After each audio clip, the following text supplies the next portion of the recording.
Hi friends, నేను మీ ఆంధ్ర కుర్రాడిని మరో వీడియోతో మీ ముందుకు రావడం జరిగింది. ఇది లెంత్ ఎక్కువైపోతుంది కాబట్టి నేను దీన్ని పార్ట్ 1, పార్ట్ 2గా విడదీయడం జరిగింది. ఈరోజు వీడియో చాలా బాగుంటుంది, చాలా అంటే చాలా బాగుంటుంది. ఎందుకంటే మన సంస్కృతులు, మనం ఏ రాష్ట్రానికి వెళ్ళినా సరే మటుకి మన భారతదేశంలోని అనేక సంస్కృతులు ఉంటాయి. అటువంటి సంస్కృతుల్ని నేను ఈరోజు మీ ముందుకు తీసుకురావడం జరిగింది. వీడియో మొత్తం కూడా చూడండి, స్క్రిప్ట్ చేయకండి. చాలా అంటే చాలా బాగుంటుంది. ఎందుకంటే ఇది మన భారతదేశం అయినప్పటికీ కూడా భారతదేశంలోనే 5 రాష్ట్రాలు ఒకే చోట ఒకే సంస్కృతిలో చూపిస్తే మీకు ఎలా ఉంటుందనే ఉద్దేశంతోనే నేను కూడా చాలా కష్టపడ్డాను ఈ వీడియో తీయడానికి. నేను కూడా భయపడ్డాను కూడా. ఎందుకంటే కొన్ని భయపడిన సన్నివేశాలు కూడా దీంట్లోని ముందు వీడియోలో ఉంటాయి. కానీ మీరు ఎక్కడ స్క్రిప్ట్ చేయకుండా వీడియో మొత్తం చూడండి. నేను పిన్ టు పిన్ ప్రతీది కూడా మీకోసం దగ్గరుండి వీడియో తీశాను. ఆ వీడియోలో నుంచి చూపించిన ప్రతీది కూడా మన ఆల్రెడీ ఎక్కడో చోట ఏదో రూపంలో మనం పే చేస్తూ ఉంటాము. ప్రతీది కూడా నేను క్షుణ్ణంగా వీడియో తీసి ప్రతీది ఎడిటింగ్ ఏమీ లేకుండా డైరెక్ట్గా వీడియో తీసిందే మీకు నేను పంపించాను. సో మీరు కూడా ఇటువంటి కల్చర్ని మన తరాలకే కాదు, మన రాబోయే తరాలకు కూడా ఇంకా మంచి సంస్కృతులు అనేవి మన కాలంలో ఉండేవి. అది ఆంధ్రప్రదేశ్ కావచ్చు, తెలంగాణ కావచ్చు, లేదంటే కేరళ సంస్కృతి కావచ్చు, దీంట్లోని తమిళనాడు సంస్కృతి కావచ్చు, మన ఒడిశా సంస్కృతి కావచ్చు. ఇటువంటివన్నీ మన నాన్నోళ్ళు, మన తాతోళ్ళు ఉండే కాలం నాటి ఆచారాలన్నీ కూడా ఒక క్రమబద్ధకలోనే పట్టి అప్పట్లో ఉండేటువంటి మన గాంధీ తాతగారు ఎటువంటి చేనేత వస్త్రాలని తయారు చేశారు, చేనేత వస్త్రాలు ఏ విధంగా తయారు చేసేవారు. సో అప్పుడులో ఉండే ఇళ్ళలు, అక్కడ ఉండే రకరకాల గోడలు, సో దానికి మరలా వాళ్ళు ఉపయోగించే చెక్క మొద్దులు, ఇవన్నీ కూడా మీకు పిన్ టు పిన్ మొత్తం కూడా దగ్గరుండి నేను వీడియో తీయడం జరిగింది. సో వీడియో చూసేటప్పుడు కొంచెం భయపడకుండా నిర్భయంగా చూడండి. ఇవి కొన్ని సినిమాల్లో కూడా మీకు ఈ పాత్రలు వచ్చాయి. ఈ పాత్రలు వచ్చినవన్నీ కూడా అక్కడ ఉండే కేరళ కల్చర్ని దృష్టిలో పెట్టుకొని వాళ్ళు మూవీ తీయడం జరిగింది.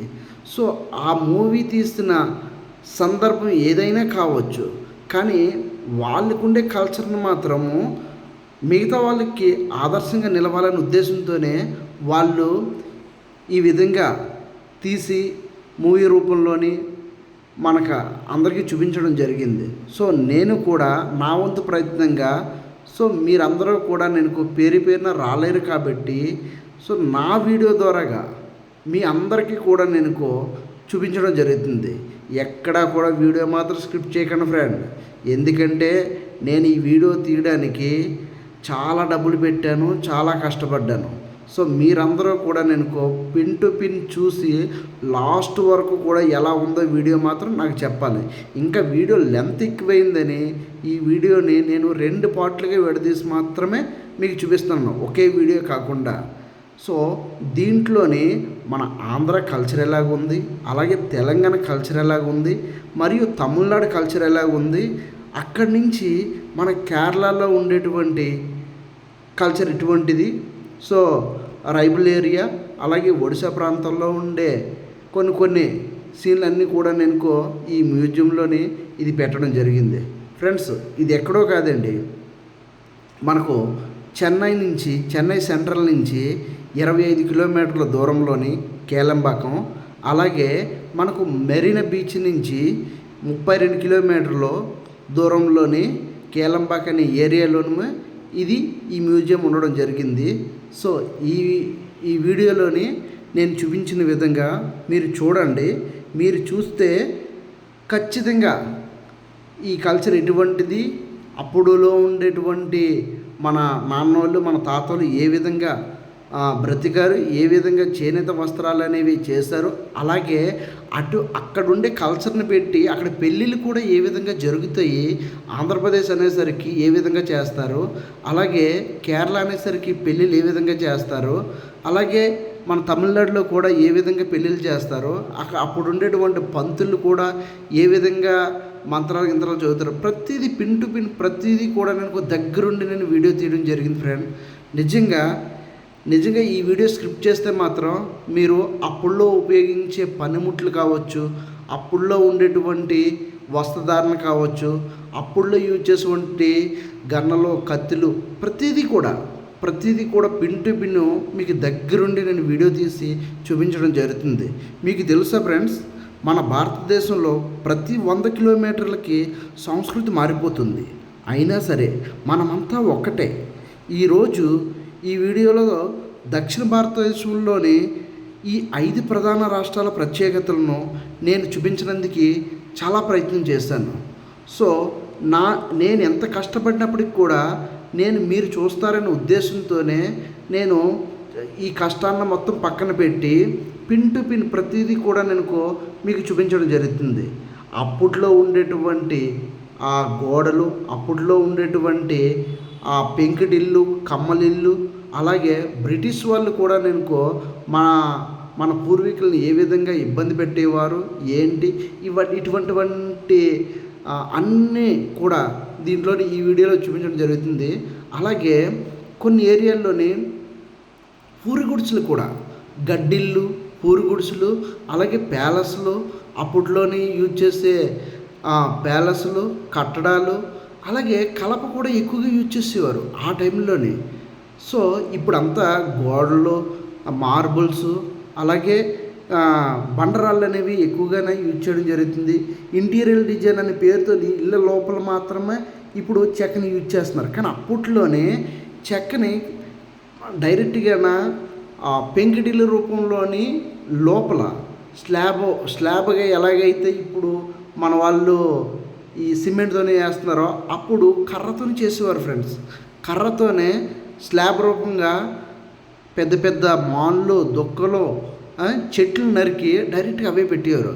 సో అక్కడ ఉండేటువంటి కల్చర్లోని అప్పుడు తిండ్లు, ఎటువంటి తిండ్లు ఎలా తినేవారు అవన్నీ కూడా పిన్ టు పిన్ మీకు మాత్రం నేను చూపించడం జరుగుతుంది ఫ్రెండ్స్. నేను మరీ చెప్తున్నాను మీకు, ఎందుకంటే ఇంత దగ్గరికి వెళ్ళి ఇంత దగ్గర నుంచి నేను వీడియో తీసి మీకు అప్పట్లోనే ఒక ఆడమనిషి పొయ్యికే పరిమితమయ్యి భర్తని ఏ విధంగా మర్యాదిస్తూ దానికి మరలా వాళ్ళకి పొయ్యికి ఆ తర్వాత వన్ రూమ్కి ఎంత డిస్టెన్స్ ఉండేది, సో అటువంటివన్నీ కూడా ఈ వీడియోలో చూపించడం జరిగింది. సో ఒక ఆడది ఇల్లు దాటి బయటికి వెళ్ళకుండా ఎలా ఉండేది, అప్పట్లో ఉండేటువంటి పూరుగుడిసెలు, కమ్మలిళ్ళు, సో ఇవన్నీ కూడా ఈ వీడియోలోనే మీకు పిన్ టు పిన్ మొత్తం కూడా నేను చూపించడం జరుగుతుంది. కానీ ఎక్కడ స్క్రిప్ట్ చేయకుండా వీడియో మొత్తం లాస్ట్ వరకు చూడండి. లాస్ట్ వరకు చూస్తే మీకు అర్థమవుతుంది. ఇంకో విషయం ఏంటంటే ఇక్కడ మతాలు వేరు కావచ్చు, భాషలు వేరు కావచ్చు, మొత్తానికి భావం మాత్రం ఒకటే ఫ్రెండ్. అది మాత్రం మన భారతదేశంలోని ప్రతి సంస్కృతిలో కూడా భావం మాత్రం ఒకటే కనిపిస్తుంది. సో ఈ వీడియోలో చూపించిన విధంగా మాత్రం తమిళనాడు, ఆంధ్రప్రదేశ్, కేరళ, ఒడిస్సా మరియు తెలంగాణ సంస్కృతులను నేను దగ్గరుండి మీకు చూపించడం జరిగింది ఫ్రెండ్స్. భారతదేశం యొక్క వైవిధ్యమైన రూపాలను ఒక మౌంటేజ్ ద్వారా ప్రేక్షకులకు చూపిద్దామని ఒకే ఒక ఉద్దేశం చేత నేను ఈ వీడియో తీయడం జరిగింది. చూడండి ఫ్రెండ్స్, అప్పట్లోనే ఆ అల్లికలు ఎంత చూడముచ్చటగా ఉన్నాయి. అక్కడ ఉండేటువంటి అప్పట్లోనే మనకు ఎక్కువగా ఈ కల్చర్లో భాగమే అది కూడా వీణ, తాంబరం, అలాగే కొన్ని అప్పుల్లో ఉపయోగించే పనిముట్లు అవన్నీ కూడా. కానీ ఫ్రెండ్స్, ప్రతి కల్చర్లో కూడా వైవిధ్యమైన సాధన ఉండేది.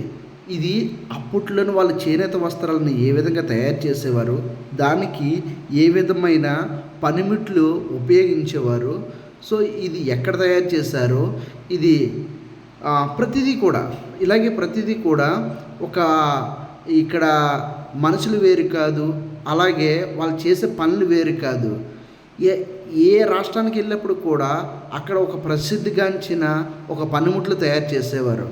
ఇక్కడ ఇది మొత్తం కూడా మీరు చూస్తున్నారే, ఇది మొత్తం కూడా గాంధీ గారు ఆ రోజుల్లోనే చేనేత వస్త్రాలను ఎలా తయారు చేసేవారు ఏంటంది మనం ఇంతకు ముందే చూసుంటాం. కానీ ఇక్కడ చూసారా, ఈ పెద్ద ఈ పనిముట్లు తయారు చేయడానికి ఆయన ఎంతగానో ఇది మొత్తం కూడా నేను సుందారి సిల్క్ని ఎలా తయారు చేస్తారో ఏంటంది ఎక్స్ప్లెయిన్ చేసే కోణం అన్నమాట. సో ఇలాగే ప్రతి ఏరియాలోని కూడా ఒక్కొక్క దానికి ఒక్కొక్కరు. ఇది నిజంగా చూడడానికి నాకైతే మాత్రం 2 కళ్ళు సరిపోలేదు ఫ్రెండ్స్. మీరు కూడా లాస్ట్ వరకు చూడండి. లాస్ట్ వరకు చూసి ఈ వీడియో ఎలా ఉంది ఏంటనేది కామెంట్ రూపంలోనే కామెంట్ చేయండి. కానీ మీ అందరికీ కూడా ఖచ్చితంగా నచ్చుతుందనే నేను అనుకుంటున్నాను. ఎందుకంటే ఇప్పుడు ఉండే కల్చర్కి అప్పుడు మన నాన్నోళ్ళు మన తాతోళ్ళు అనవించే కల్చర్కి ఎంత తేడా ఉందంటే, ఇక్కడికి మన కల్చర్ చూడడానికి ఎక్కడెక్కడో ఉండే టూరిస్టులు అంటే తెల్లోళ్ళు ఈ వీడియోలో కూడా మీకు చూపించడం జరుగుతుంది. ఆ తెల్లోళ్ళు ఎంతమంది వచ్చారో, మన సంస్కృతిని ఎంతమంది చూసి ఎంత సంతోషపడుతున్నారో అది వీడియోలో బంధించుకొని వాళ్ళుండే దేశానికి తీసుకెళ్ళి మన భారతదేశం గురించి ఎంత గొప్పగా చెప్పుకుంటున్నారో. కానీ మనము ఇంకా ఇప్పుడు వచ్చే చాలా జనరేషన్ వాళ్ళకి చాలా వరకు తెలియదు ఫ్రెండ్స్. అంటే ఇక్కడ నాకు కూడా కొద్ద గొప్ప ఇటువంటి చూసినప్పుడు ఎప్పుడైనా సరే మట్టికి చూపించాలి, అక్కడుండే మన తర్వాత వచ్చే తరాలకైనా సరే మట్టికి జ్ఞాపకార్థంగా ఉంటుందనే ఉద్దేశంతోనే మీ అందరికీ నేను చూపించడం జరుగుతుంది. అందులోనే భారతదేశం యొక్క గొప్పతనం మనం కాదు ఫ్రెండ్స్, విదేశాల్లో ఉండే ladies. For example Pavan Kalyan భార్య కూడా విదేశాల నుంచి వచ్చిన ఆవిడ కూడా మన సంస్కృతిలోకి వచ్చిన తర్వాత ఇప్పుడు తను తిరుపతికి వెళ్ళి మన సంస్కృతిలోకి వచ్చి తిరుపతికి వెళ్ళి గుండు తీసుకొని, అంటే మన సంస్కృతి అనేది ఎలాంటి వ్యక్తులకైనా సరే మట్టికి తొందరగా ఆకట్టుకుంటుంది. అంటే ఇప్పుడున్న జనరేషన్కి ముందుకాలం జనరేషన్కి తేడా ఉండొచ్చు, అయినప్పుడు కూడా వాళ్ళ జీవన శైలి ఏంటి, వాళ్ళు ఎటువంటి పనిముట్లు యూజ్ చేసేవారు. ఇక్కడ చూడండి ఫ్రెండ్, ఇక్కడ చూడండి మీరు, అప్పట్లోనే ఇంటికే పరిమితమైన ఒక మహిళ కట్టెల పొయ్యి మీద వంట చేస్తుంది. సో తను ఇల్లు దాటి బయటికి వెళ్ళడం తెలియదు.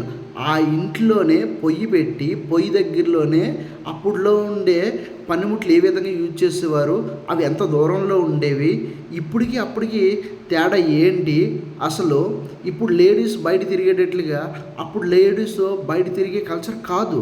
ఎందుకంటే అప్పట్లోనే ఎక్కువగా బాయ్స్ బయటికి వెళ్ళడము, వాళ్ళకి సరిపడే సరుకులు తీసుకొస్తే అది మొత్తం కూడా ఇళ్ళల్లో ఉండి లేడీస్ చాలా పదుపు చేసి చాలా ఒకే రూట్లోని వెళ్ళడం జరిగేది. సో ఇక్కడ ఏంటంటే ఇక్కడ ఆడవాళ్ళు వేరు మగాళ్ళు వేరు అని చెప్పే ఉద్దేశం కాదు, నేను కల్చర్ కోసం మాత్రమే మాట్లాడుతున్నాను. దానికి తోడు ఇంకోటి ఏంటంటే ఇక్కడ అప్పట్లోని మన సంస్కృతి ఇక్కడ వేరే సంస్కృతిని నేను చెప్పట్లేదు, ఇది మన భారతదేశ సంస్కృతి. భారతదేశం అంటే భాషలు వేరు కావచ్చు కానీ భావం మాత్రం ఒకటే. ఎందుకంటే ఇక్కడ చూడండి, ఇప్పుడు ఇందాక వచ్చిన రాష్ట్రానికి ఇప్పుడు రాష్ట్రానికి వాళ్ళ వస్త్రధారణ ఏ విధంగా చేంజ్ అయిందో. సో వస్త్రధారణే కాదు, ఇక్కడ వాళ్ళు ఉపయోగించే పనిముట్లు కూడా వేరేగా ఉంటాయి. అంటే ఇక్కడ చూడండి, మీకు ఉదాహరణ చెప్తున్నా, ఆంధ్రప్రదేశ్లోని మనకు భాష విషయంలోని విశాఖపట్నం, రాజమండ్రి, అలాగే శ్రీకాకుళం మరియు Paderu line tribal area. So ఇక్కడ ఏంటంటే వాయిస్ అనేది మనం మాట్లాడే మాటకి వాళ్ళు మాట్లాడే మాటకి తెలుగు ఒకటే, దానికి అర్థం కూడా ఒకటే, కానీ మాట్లాడే విధానం వేరు. ఇప్పుడు రాజమండ్రి వెళ్ళేసరికి యాష్ వస్తుంది, అదే శ్రీకాకుళం వెళ్ళేసరికి ఆ యాష్ కాస్త ఇంకొంచెం పెరుగుతుంది, విశాఖపట్నం వచ్చేసరికి తగ్గుతుంది, మళ్ళా లైబ్రరీ వెళ్ళేసరికి ఇంకొంచెం పెరుగుతుంది. సో ఇక్కడ నేను ఏం చెప్తున్నానంటే, ఇక్కడ భాషలు వేరు కావచ్చు కానీ భావం మాత్రం ఒకటే. అలాగే భారతదేశంలో ఎన్ని సంస్కృతులు ఉన్నప్పటికీ కూడా సంస్కృతుల ప్రతిదాన్ని కూడా కనుక గౌరవించే గొప్ప గుణం ఎవరికి ఉన్నదంటే ఇక్కడ భారతదేశంలో ఉండే స్త్రీ పురుష వాళ్ళందరూ కూడా భారతదేశ సంస్కృతిని చాలా ఎక్కువగా గౌరవిస్తారు. సో బహుశా ఇదేనేమో, ఇలా గౌరవించడం వల్లే ఈరోజు విదేశాల్లోని భారతదేశము నెంబర్ 1 స్థానంలో ఉంది. ఎందుకంటే విదేశాలు ఎవరై వచ్చినప్పటికి కూడా మన సంస్కృతిలోని రావాలని, అలాగే మన దేవస్థానాలకు కానీ, అలాగే మన చర్చిలకు కానీ, మన మసీదులకు కానీ ఎక్కువగా చూడడానికి ఇష్టపడతారు, మన కల్చర్ని ఫాలో అవుతారు. ఎందుకంటే ఇది చిన్నప్పటి నుంచి కూడా మన తాతల ముత్తాతల నుంచి కూడా మన భారతదేశానికి ఒక సంస్కృతి అనేది ఉంది. సో విదేశాల్లోని సంస్కృతిని పక్కన పెడితే ఎక్కువగాన అక్కడ విచ్చలవిడితనం, ఫస్ట్ నుంచి కూడా విచ్చలవిడితనం. మన ఇండియాలోని విచ్చలవిడితనం చేస్తే దానికి కోర్టులు ఉన్నాయి. సో అలాగే ఇక్కడంటే ఒక రూల్స్ రెగ్యులేషన్స్ ఉంటాయి. సో విదేశాల్లో కూడా ఉంటాయి. అయినప్పటికీ కూడా మన మతం మనకి ఏం నేర్పుతుందంటే ఇలా ఉండాలి, మీరు ఇలా ఉంటేనే బయటికి వెళ్ళే ఉద్దేశం ఉంటుంది. ఇక్కడ చూసారా, ఇక్కడ అప్పట్లోనే రాసేటువంటి రాజ్యాంగం బుక్ ఇది. ఈ బుక్ చూసారా ఎంత పెద్దగా ఉందో. ఈ బుక్ అప్పట్లోనే మీకు అంటే 250 మందితోనే రాయించారు ఈ బుక్ని. సో ఇది ఈ మ్యూజియంలో పెట్టడం వల్ల నెక్స్ట్ వచ్చి కల్చర్ వాళ్ళకి కూడా ఇక్కడ అప్పుడులోని ఇలా రాస్తారా, దీన్ని ఇలా ఫాలో అవుతున్నారా మన ఇండియన్స్ అందరూ కూడా. బహుశా భారతదేశానికి ఈ విధంగా ఒక అడుగుజాడలో నడాలని చెప్పడానికి కారణం కూడా మేబీ ఆ బుక్ అయి ఉండొచ్చేమో అని నా ఉద్దేశం. ఫ్రెండ్స్, మీకు ఎవరికైనా సరే మట్టుకి ఇంకా బాగా తెలుసుంటే మాత్రం దాని గురించి మాత్రం మీరు ఎక్స్ప్లెనేషన్ ఇవ్వండి. సో మన భారతదేశంలో ఉండే వైవిధ్యమైన రంగాలు చాలా వరకు ఉన్నాయి.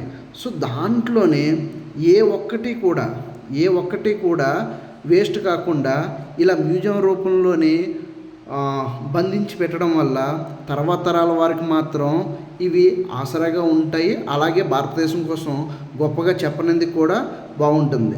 మనమంతా వేరే మతాలకు చెందిన వారు అయినప్పటికీ కూడా మనమంతా ఒకటే. ఎందుకంటే ఈ విషయాన్ని బలంగా నొక్కి ఎందుకు చెప్తున్నానంటే, భారతదేశంలోనే అనేక భాషలు అనేక మతాలు ఉన్నాయి. అయినప్పటికి కూడా మనందరం కూడా భారతీయులు, అందుకే భావం ఒకటే అయింది. ఫ్రెండ్స్, మీలో ఎవరైనా సరే మట్టుకి సో ఈ వీడియో చూస్తున్న వాళ్ళు ప్రతి ఒక్కరికి కూడా నేను చెప్తున్నాను, ఎటువంటి కల్చర్ని సో మీకు నచ్చితే లైక్ చేయండి, కామెంట్ చేయడం మాత్రం మర్చిపోవద్దు. సో మన ఛానల్ మాత్రం సబ్స్క్రైబ్ చేయండి ఫ్రెండ్స్. బెల్ ఐకాన్ నొక్కడం మాత్రం మర్చిపోవద్దు. ఇంకా ఉంది మీకు సెకండ్ పార్ట్లో కూడా మిగతా స్టేట్లు కూడా చూపించడం జరుగుతుంది. సో ఇది లెంత్ ఎక్కువైపోతుందని కారణం చేత నేను దీంట్లోనే యాడ్ చేయలేదు. సో పార్ట్ 2 అనేది 2 రోజుల మయ్యాన్ని వస్తుంది, అది కూడా చూడండి. ఎందుకంటే దీంట్లోని ఇక్కడ మతం అనేది మెన్షన్ చేయట్లేదు. ఇక్కడ మతం కాదు కావాల్సిందే, అప్పట్లో ఉండేటువంటి సంస్కృతులు ఇవన్నీ కూడా చర్చి అవ్వచ్చు, మసీదులు అవ్వచ్చు, గుళ్ళు అవ్వచ్చు. ఇలాగే చూడండి, అప్పట్లో ఉండే తెప్పలు దాన్ని ఎలా తయారు చేసేవారు, అలువులు లాగడానికి ఎంతమంది ఉపయోగపడేవారు. ఇక్కడ సముద్రం, అసలు ఈ సముద్రంలోని ఎంతమంది వేటకి వెళ్ళేవారు.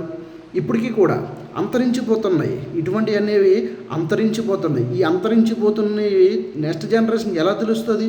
సో అందుకే ఇలాంటి మ్యూజియంలు ఉంటాయి. ఈ మ్యూజియంల ద్వారా వీడియోలు గట్రా ఇప్పుడు ఎక్కువగా స్మార్ట్ ఫోన్లు వచ్చేసాయి. మ్యూజియంకి వెళ్ళాలన్నా సరే వాళ్ళకి టైం దొరకట్లేదు. సో అందువల్లనే ఈ విధంగా వీడియో రూపంలో పెడితే సో మన పిల్లలు తర్వాత తరాలకి చెప్పే అవకాశం ఉంటుంది. కాబట్టి ఇలాంటి వీడియోని చూసి వదిలేకుండా ఇంకొక నలుగురికి షేర్ చేయండి. కామెంట్ రూపంలో చెప్పడం మాత్రం మర్చిపోవద్దు. సబ్స్క్రైబ్ మాత్రం అవ్వండి, గంట సింబల్ మాత్రం కొట్టండి. సో మరిన్ని వీడియోలు నేను మీ ముందుకు రప్పించాలంటే మీ సపోర్టు, మీ మద్దతు ఖచ్చితంగా నాకు ఉండాలి. అలా ఉన్నప్పుడు మాత్రమే నేను ఇంకొన్ని వీడియోలు తీసి మీ ముందుకు రానందుకు నేను ప్రయత్నం చేస్తాను.